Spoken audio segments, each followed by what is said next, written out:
이 성가대가 점점 더 잘해서 어떡하죠? 너무 좋죠? 네네.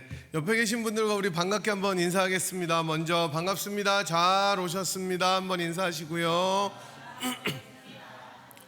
네, 좀 쑥스럽지만 옆에 계신 분들에게 당신이 있어 감사합니다. 이렇게 한번 인사하겠습니다. 당신이 있어 감사하겠습니다. 네.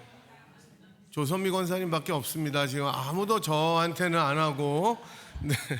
여러분 참 동일하게 하나님같이 어제나 오늘이나 내일이나 똑같이 어쨌든 오늘 저희들이 추수감사주일로 지킵니다.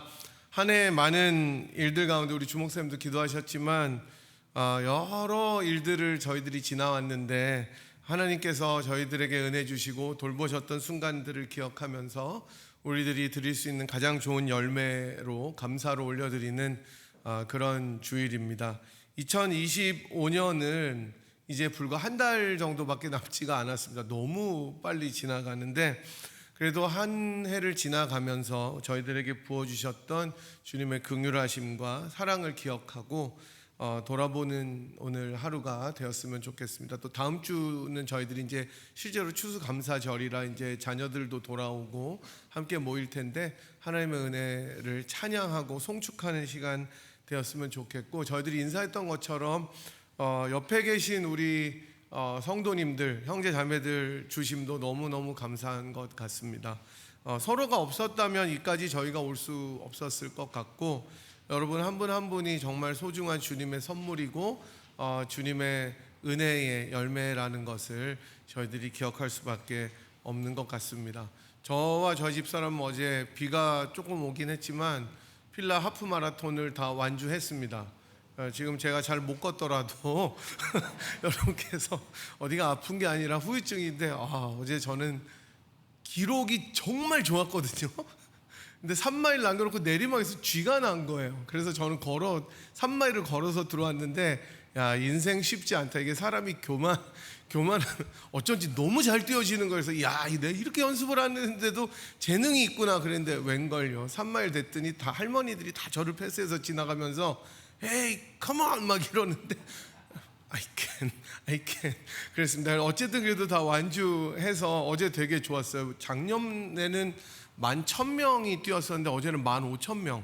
그러니까 이게 인구가 점점 늘어나고 사람들이 해서 제 작은 소망이 아니라 정말 큰 소망은 우리 성도들이 한번 다 나가서 한번 뛰어보는 건데 걸어도 괜찮아요. 걸어도 괜찮으니까 그래서 어제 하여튼 너무 재밌게 잘 뛰었습니다. 오늘은 저희들이 골로새서 3장 15절 17절 중심으로 예수를 힘입어 감사하자라는 제목으로 말씀을 나누도록 하겠습니다. 진정한 감사는 예수님을 믿는 것 그리고 예수님께서 주시는 힘을 통해서 온다는 것을 저희들이 알았으면 좋겠고 이런 감사를 통해서 주님께 영광 돌리는 우리 모두가 되었으면 좋겠습니다. 지난주에 제가 이제 여러분들께 그 이스라엘 백성들이 가나안화 되었다라는 것을 말씀드리면서 이게 곧 현대의 세속화라는 것을 말씀을 드렸던 것을 기억하실 것입니다. 이러한 세속화라는 것은 찰스 테일러라는 학자의 말대로 하나님이 이제 유일한 the only 선택지가 아니라 여러 옵션들 가운데 하나가 되는 것이 세속화다라고 말씀드렸죠. 그러니까 내가 선택할 게 너무 많아서 하나님을 굳이 선택하지 않아도 된다. 오늘 아침에 저희 아내랑 같이 교회로 오면서 길거리에 차가 진짜 거의 없는 거예요. 주일날 미국이 어제 뭐 토요일 이럴 때도 차가 많은데 주일날이 진짜 썰렁해요. 아시죠? 여러분도 오시다 보면 느끼실 텐데 그래서 다 교회를 다닌 사람이 진짜 별로 없는 거예요. 심지어 여러분 이렇게 가시다 저 월튼에서 우회전해서 저는 가는데 그 옆에 보면은 교회 하나 있는데 거기 여러분 표지판 한번 보셨어요? 거기 보면 항상 주일에 그 이글스 게임 있잖아요. 그러니까 뭐라고 써 있냐면은 First worship, then watch the game. 맨날 이렇게 나와요. 먼저 예배 드리고 그 다음에 풋볼 봐라. 그러니까 이게 이제 문화가 된 거예요. 옛날에는 무조건 우리가 목숨 걸고 막 예배 드리고 저는 대학부 때 무슨 얘기까지 들었냐면 죽더라도 대학부 와서 죽으라는 거예요. 젊은 애들이 죽을 일이 뭐가 있는지도 모르겠지만 하여튼 목숨 걸고 예배를 드리라는 말을 많이 들었는데 너무 썰렁하더라고요.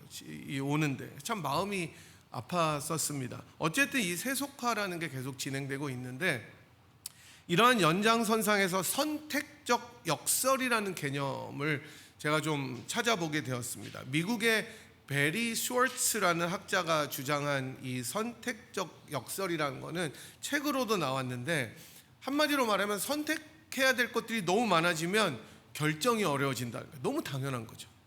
그래서 결국은 만족감이 떨어져서 감사하기가 너무 어려워진다는 그런 내용을 담았습니다. 아마 여러분도 이런 경우들 경험하셨을 것 같아요.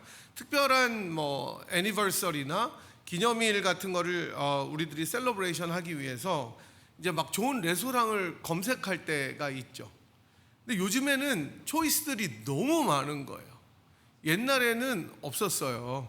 옛날에는 식당이 없고 그냥 집에서 먹든지 아니면 식당에 가도 맛있는 데도 별로 없고 막 그랬는데 요즘에는 굉장히 많은 곳들이 선택의 옵션들로 떠오르게 됩니다. 한식, 중식, 일식, 미국, 멕시칸 그 외에도 여러 가지가 있습니다. 저희 집도 그래서 선택을 못 해요. 그래서 아이들이 모여서 이렇게 이야기하면 결국은 아이들이 그 한 목소리로 말하는 게 결국은 아빠가 먹고 싶은 게 나올 때까지 아빠도 오케이를 안 한다는 거예요.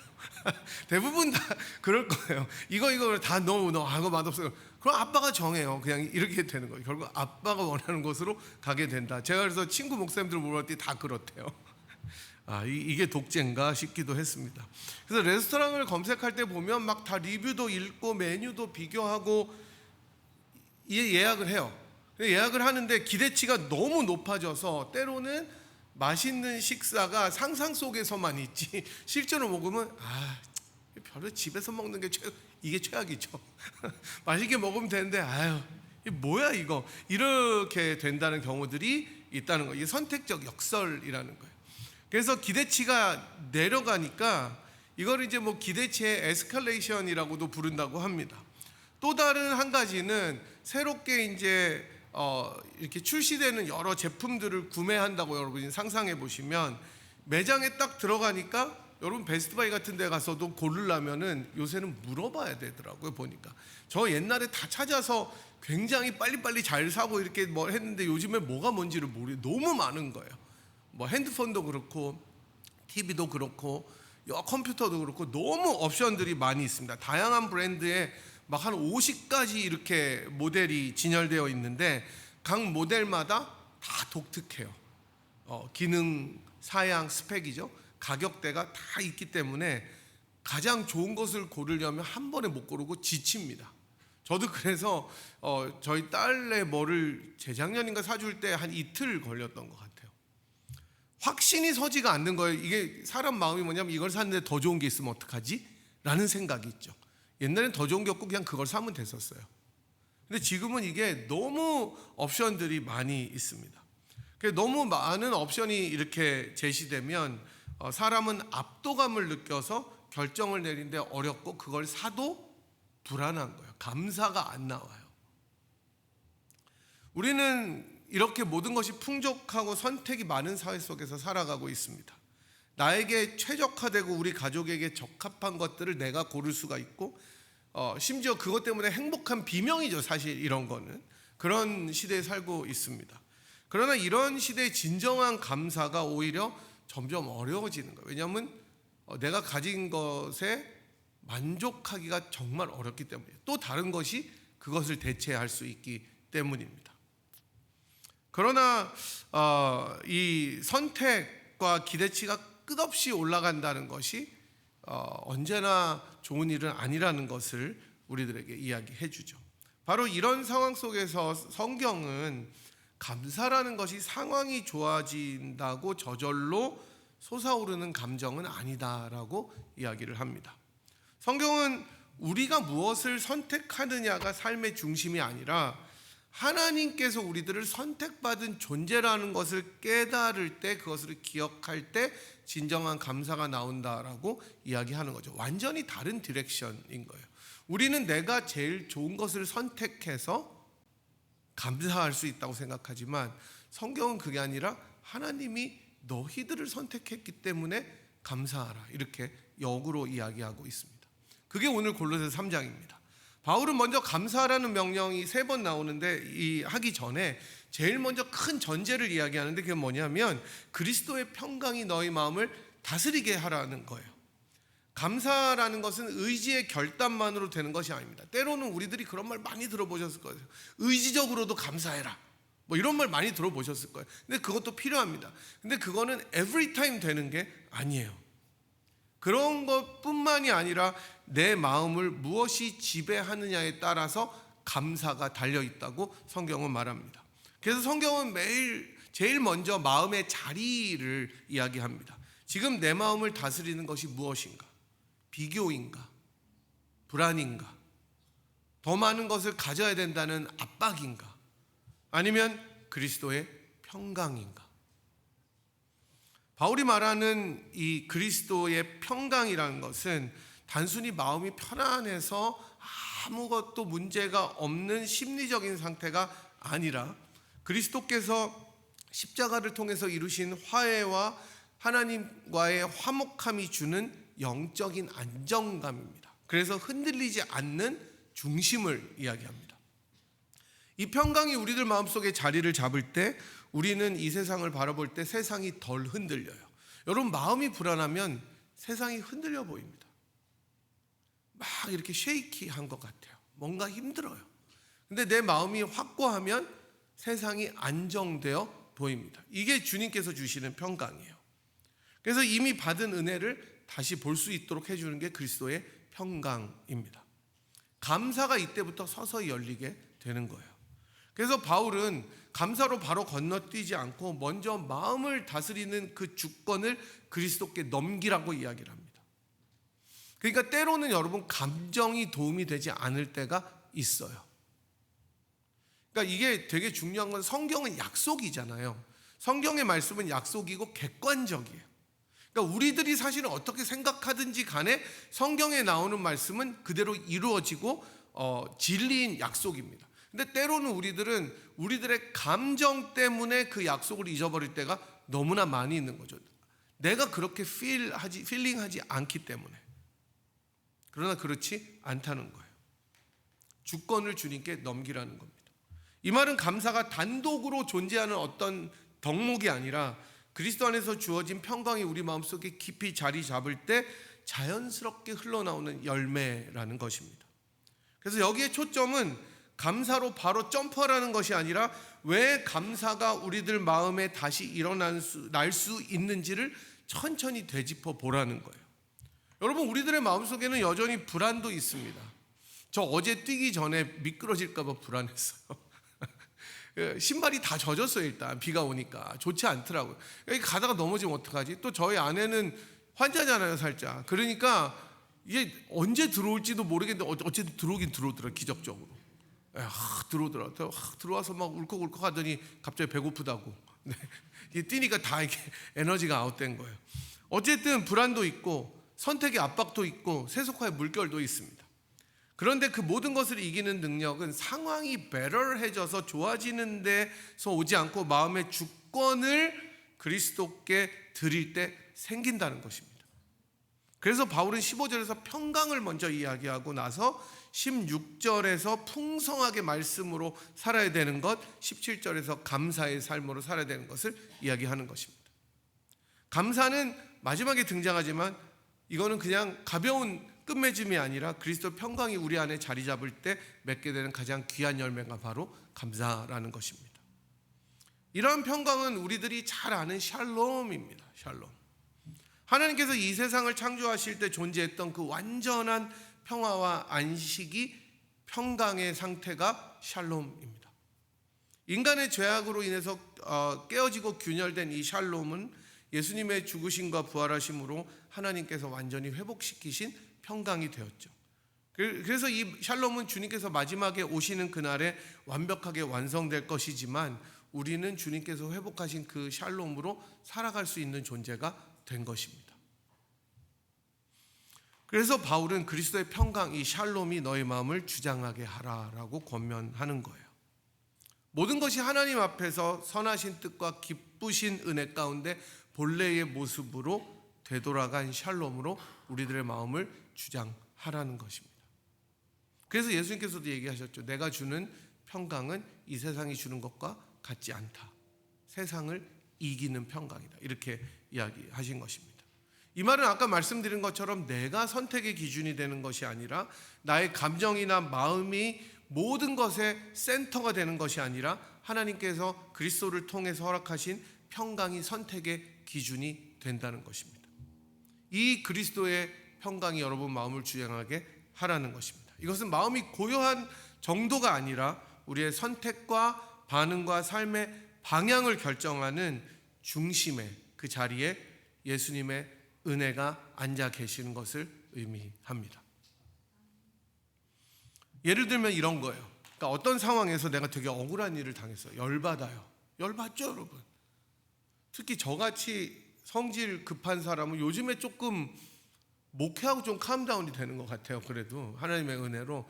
원래 저 진짜 성질 급하고 다혈질인데 억울한 일을 당하면 이전 같으면 금세 마음속에 분노가 치밀어 오를 겁니다. 오르죠, 지금도. 그리고 그 감정이 하루 종일 떠나지 않아요. 여기 따라다녀요.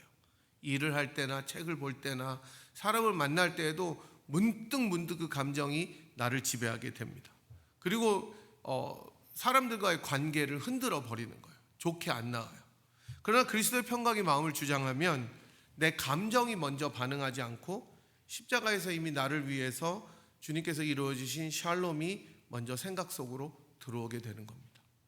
그래서 주님이 나를 용서하셨지, 주님이 나를 화평케 하셨지라는 이 복음의 진리가 감정을 다운시킵니다. 또는 미래에 대한 불안이 올 때는 어떡합니까? 이전 같으면 염려가 마음 한가운데를 점령해 버리는 거예요. 그 염려가 everything이 되는 거예요. 이거 어떡하지? 앞으로 어떡하지? 그러나 평강이 마음을 주장하면 상황이 해결되지 않더라도 그 전에라도 주님이 나를 붙드신다. 주님은 선하시다. 나는 주 안에서 안전하다라는 확신이 내 속에 자리를 잡게 됩니다. 그래서 불안이 나의 주인이 되지 않는 거예요. 주님의 마음이 나의 삶의 방향을 가리켜 주는 겁니다. 또 어떤 선택의 순간에 세상은 우리들에게 이야기합니다. 더 많이 가지라고, 더 높이 오르라고, 더 비교해보라고 우리를 밀어붙입니다. 하지만 그리스도의 평강은 우리 안에서 말씀합니다. 가진 것으로 족하다. 그래서 하나님이 이미 채우셨다. 남의 것이 아니라 받은 은혜를 세어보라. Count your blessings 라고 이야기합니다. 그래서 평강이 우리들의 기준이 되면 비교나 경쟁이 내려앉고 감사할 이유가 서서히 보이기 시작합니다.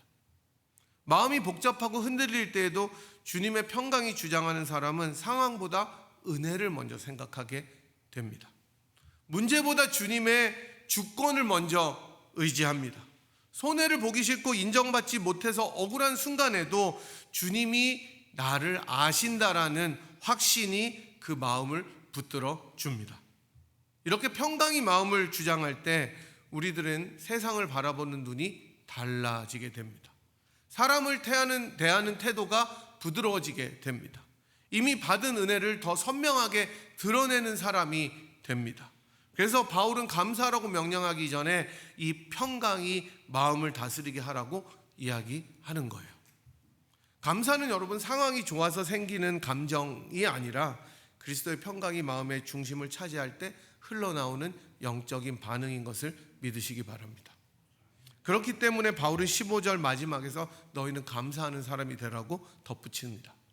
이것은 단순히 감사의 명령이 아니라 앞에서 나온 모든 것을 종합한 컨클루전, 결론입니다. 그리스도의 평강이 마음을 주장하면 억지로 짜내지 않아도 자연스럽게 감사가 흘러나옵니다. 내가 상황을 통제하지 못해도 선택에 폭이 많아서 흔들릴 때에도 비교 때문에 마음이 주저앉아도 예수님 안에서 화목되고 하나님께서 나를 붙드신다는 진리가 마음을 지배하면 감사가 생깁니다. 그래서 바울은 평강이 마음을 다스려야 감사의 열매가 생긴다고 이야기합니다.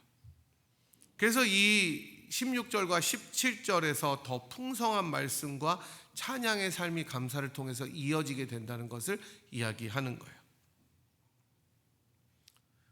그리스도의 평강이 마음을 지배하는 사람들의 굉장히 중요한 특징은 16절인데 그리스도의 말씀이 풍성히 거하게 됩니다. 그 안에.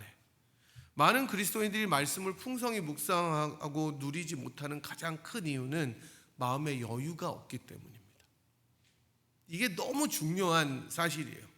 어쩌면 간절함이 부족하기 때문일 수도 있어요. 앞서 말씀드린 것처럼 선택이 너무 많고 옵션이 많고 우리의 마음이 늘 비교하고 계산하고 살아가는데 지쳐있기 때문에 유일한 생명의 길이 말씀에 있다는 것을 잃어버릴 때가 너무 많이 있는 거예요. 그러나 평강이 마음을 지배하는 사람들, 예수의 샬롬으로 충만한 사람들은 주님의 말씀이 나를 붙잡아주는 유일한 기준이라는 것을 더 깊이 확신하게 됩니다. 여기에 인생을 거는 거예요.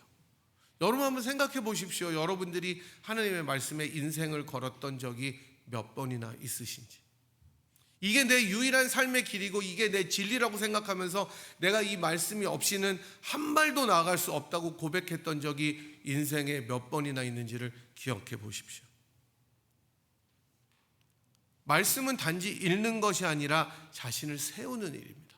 자신을 바치는 일입니다. 이 말씀으로 마음을 채우고 기울이고 말씀의 조명을 따라 하루를 살아가는 말씀이 풍성한 자들이 되면 자연스럽게 그 말씀을 나누게 됩니다. 저는 여러분 저희 아내랑 지난 수요일 날 우리 리딩 지저스 하면서 여러분들이 처음 리딩 지저스 했을 때보다 점점 우리가 되게 은혜로워지는 걸 여러분이 아마 좀 저만 느끼나요 혹시? 네. 이게 처음에는 참 자기 얘기하기가 거시기 하잖아요. 어른들인데 여러분 10대들이나 20대들 성경 공부해 보면 있잖아요. 내가 물어보지 않아도 죄악을 막 다 얘기해요. 그냥 막 얘기해. 막 분위기가 무르익으면은 막 울면서 얘기하고. 근데 여러분들이 이게 이제 결혼하고 가정 다 있고 그러면 여러분들 솔직히 거기 자기의 약점이나 이런 것들을 누가 그렇게 솔직하게 다 얘기하고 이게 다 가릴 건 가리고 피할 건 피하고 알릴 건 알리는 게 우리들의 인생인데 저희들 그 리딩 지어서 보면서 제가 참 많이 은혜를 받게 되는 거는 뭐 아직까지 뭐 100%는 아니겠지만 여러분들이 솔직하게 여러분들의 삶을 공개하고 이런 일들이 있고 그런 것들을 우리가 이 연세에도 되는구나 제가 그걸 깨닫게 돼요. 제가 청년 목회하는 그 친구 목사님이 그러더라고요. 이게 5, 60대 넘어가면은 잘 안 된대요. 우린 되는데?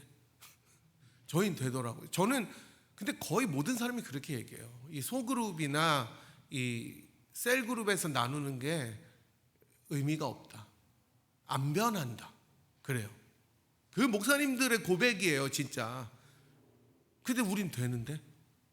저는 그래서 된다고 이야기해요. 그러니까 저는 그게 너무 고마운 거예요. 물론 당연히 성령님께서 여러분들에게 그런 은혜들을 주셔서 하는 게 제일 우선이지만 사실은 용기잖아요. 용기. 신뢰고 용기인 거예요. 그래서 그게 저는 말씀이 풍성히 거할 때 일어나는 하나의 아주 순기능이라고 생각합니다. 말씀이 풍성히 거할 때 그렇기 때문에 우리의 대화는 은혜가 되고 서로를 살리는 능력이 되는 것을 여러분 믿으셔야 돼요. 말씀으로 서로를 세워주는 공동체가 되고 말씀을 기준으로 판단하고 결정하는 공동체가 하나님 보시기에 기쁜 공동체가 되는 것입니다. 그리고 말씀으로 이 충만한 사람의 입에서는 말씀뿐만 아니라 뭐가 있냐면 찬양이 넘치게 됩니다. 바울은 시와 찬미와 신령한 노래로 하나님께 감사하며 찬송하라고 이야기합니다.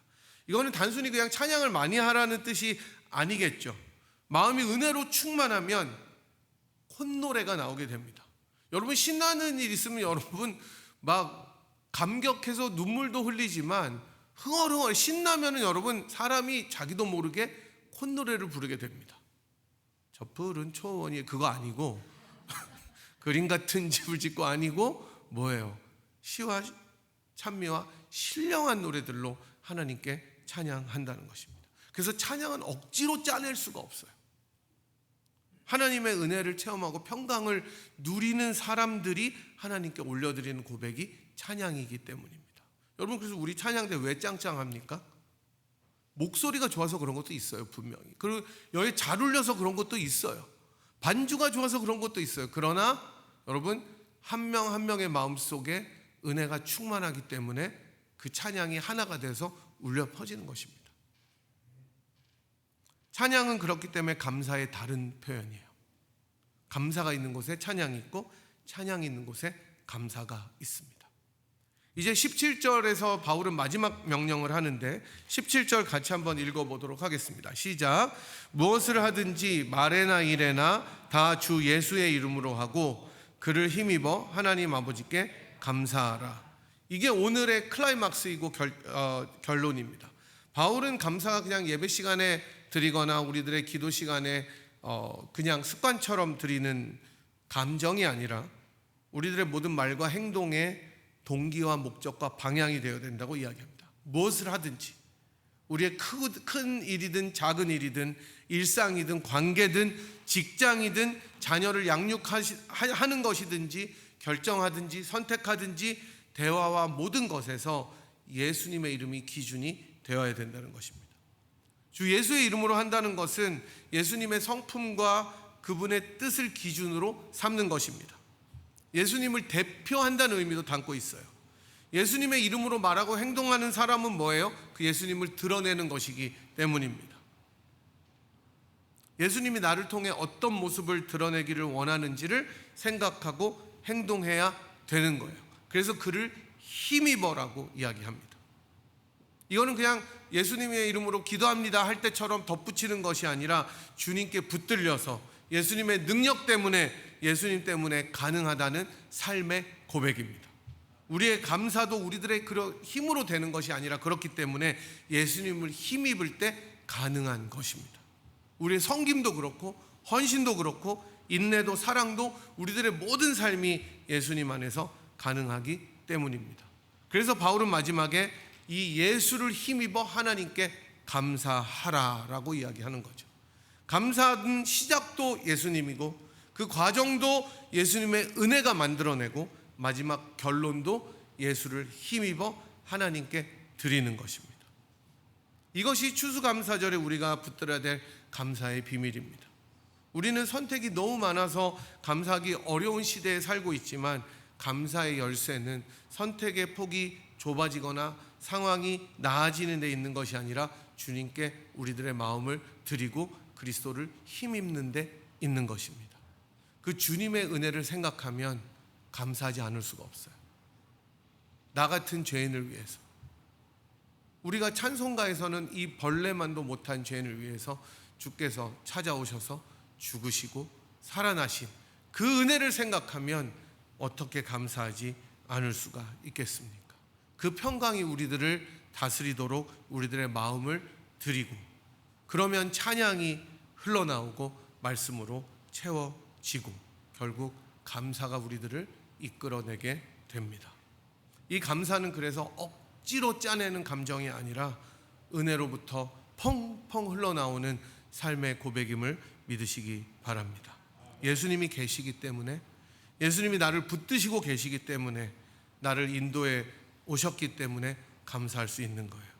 오늘 저희들이 이 말씀 마치고 부를 찬양이 여러분이 참 좋아하시는 은혜입니다. 은혜. 지금까지 살아왔던 모든 일들이 하나님의 은혜였고 당연한 것이 아무것도 없는 것입니다. 우리들이 그냥 숨 쉬고 오늘 하루도 살아가는 것 같지만 그렇게 흘러왔던 모든 것들이 하나님의 은혜였기 때문에 우리가 감사할 수 있습니다. 이 예수님을 인해서 우리가 감사했으면 좋겠습니다. 우리 안에 평강을 주시고, 아니 그 이전에 우리들에게 목숨을 주시고 참 샬롬을 허락해 주신 우리 그 예수님의 은혜를 기억하십시오. 따스한 가정 주신 은혜를 감사하십시오. 좋은 배우자를 주신 하나님의 은혜를 감사하십시오. 좋은 교회를 주신 주님께 감사하십시오. 놀랍게 채우시는 하나님의 평강, 그리스도의 평강을 주신 그 하나님께 감사하는 저와 여러분이 되시기를 주의 은혜로 주의 소망으로 가득 찬 우리가 되기를 축복합니다. 이 시간에 우리들 다 함께 일어나셔서 같이 은혜 주님 앞에 찬양하며 주님의 은혜로 감사하는 시간 가지도록 하겠습니다. 가사 생각하시면서 우리 같이 찬양하도록 하겠습니다. 내가 누려왔던 모든 것들이, 내가 지나왔던 모든 순간이, 내가 걸어왔던 모든 순간이 당연한 것 아니라 은혜였소. 난 것 아니라 은혜였소. 해가 뜨고 저녁의 노을, 꽃향기와 가을의 열매, 변하는 계절의 모든 순간이 당연한 것 아니라 은혜였소. 모든 것이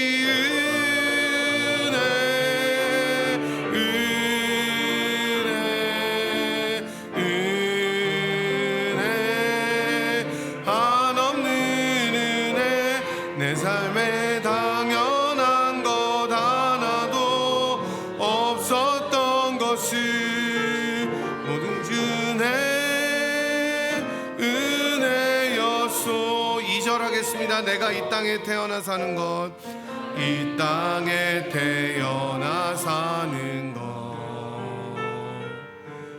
어린 나이 시절과 지금까지 숨을 쉬며 살며 꿈을 꾸는 삶, 당연한 것 아니라 은혜였소.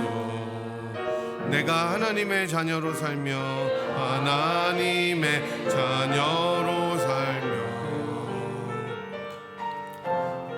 찬양하고 예배하는 삶,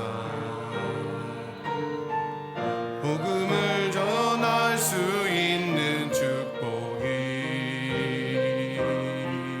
당연한 것 아니라 은혜였소. 모든 것이 은혜, 모든 것이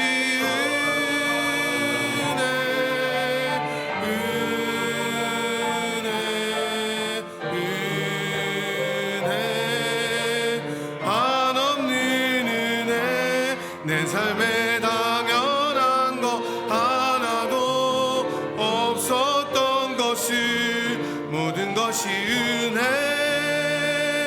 은혜였소. 1절 다시 하겠습니다. 내가 누려왔던 모든 것들이, 내가 지나왔던 모든 순간이,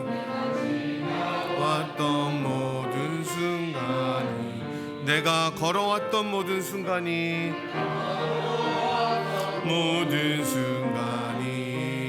당연한 것 아니라 은혜였소. 아침 해가 뜨고 저녁의 노을, 봄의 꽃향기와 가을의 열매, 변하는 계절의 모든 순간이 당연한 것 아니라 은혜였소. 저희 다 같이 손 들고 찬양하겠습니다. 모든 것이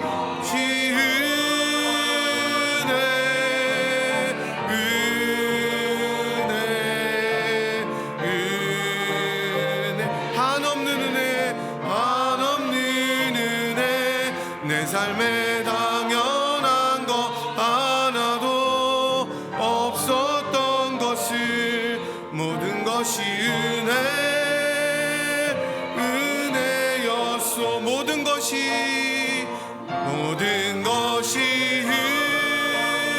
은혜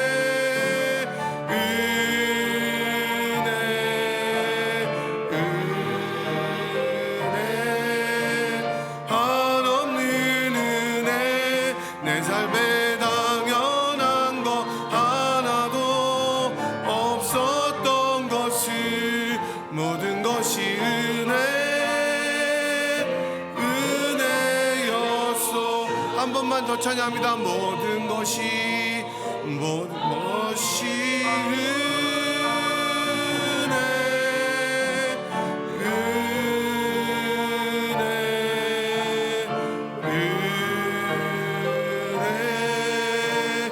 한없는 은혜 내 삶에 당연한 것 하나도 없었던 것을 모든 것이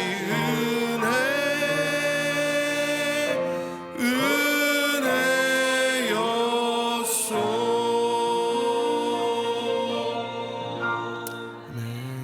시간에 우리 같이 한번 주님 앞에 기도하겠습니다.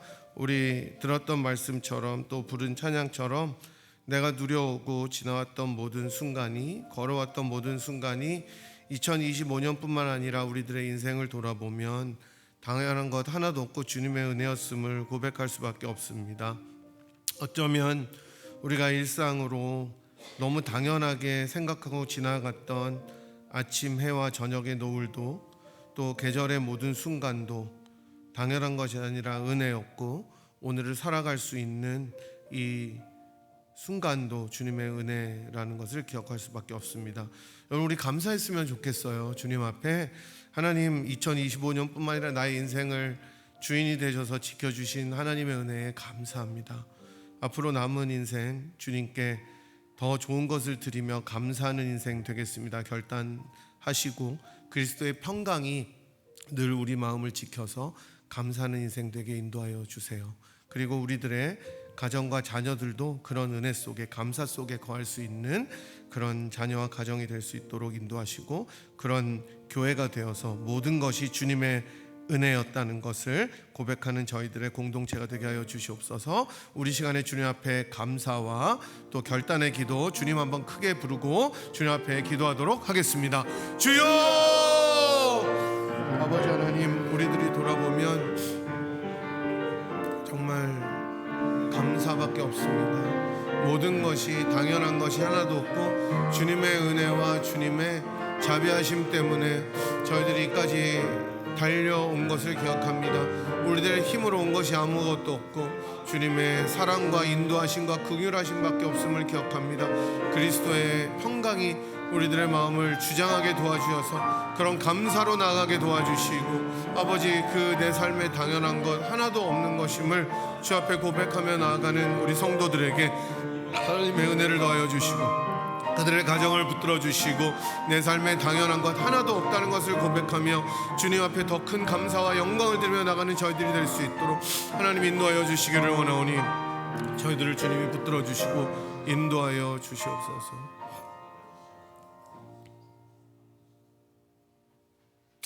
하나님 아버지, 저희들이 돌아보면 주님의 은혜 없이는 지금 이 순간에 서 있을 수 없음을 고백할 수밖에 없습니다. 주님, 저희들의 살아온 인생을 돌아보면 정말 당연한 것 하나도 없었고 주님의 은혜였다고밖에 고백할 수밖에 없으니 감사를 드립니다. 하나님, 더 큰 감사로 주 앞에 나갈 수 있는 우리가 되게 도와주시옵시고, 하나님 아버지, 그런 당연한 순간순간들을 주님께 영광을 돌리며 이 험한 세상을 주의 영광 위에 힘차게 살아가는 본인의 권속들이 되도록 은총을 내려 주시옵소서.